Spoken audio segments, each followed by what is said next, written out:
Le film Rain Man, c'est basé sur la vie d'un personnage qui est autiste et qui a une mémoire formidable, qui est exploité par son frère pour gagner beaucoup d'argent. Tous les autistes n'ont pas cette mémoire-là.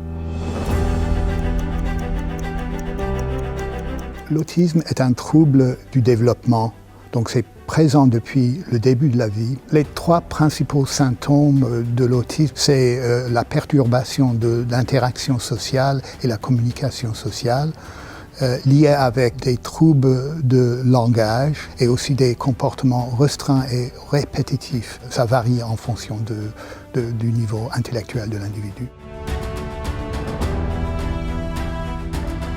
La mémoire sémantique, c'est très fort chez les autistes, tandis que la mémoire épisodique, la mémoire pour le passé personnellement vécu, c'est atteint dans une certaine façon. Par exemple, si je vous demande qu'est-ce que vous avez fait pour le petit déjeuner ce matin, vous me racontez ce que vous avez mangé, bu. Une personne autiste, il dit la même chose, mais on a l'impression toujours qu'il lit dans un dictionnaire. Il n'y a pas l'implication du moi là-dedans, dans son récit. La mémoire épisodique est reliée neuropsychologiquement avec ce qu'on appelle la mémoire future épisodique, c'est-à-dire la prospection dans le futur. Si je vous demande qu'est-ce que vous allez faire pour vos vacances d'été, vous allez me dire je vais aller en Corse et me raconter ce que vous espérez faire.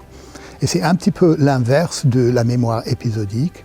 Vous vous projetez dans le futur et vous construisez un scénario et vous vous voyez vous-même au centre de ce scénario.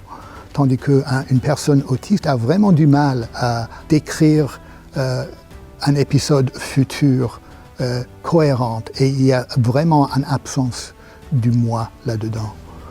Donc ils ont vraiment du mal avec la mémoire épisodique du passé et la prospection épisodique future. Non, parce que le traitement, ça implique que c'est une maladie qu'on devrait guérir. Pour certaines personnes autistes, leur comportement a des effets néfastes pour elles, donc il faut essayer de changer le comportement, pas pour éliminer l'autisme, mais juste pour éliminer les effets les plus désastreux de leur comportement.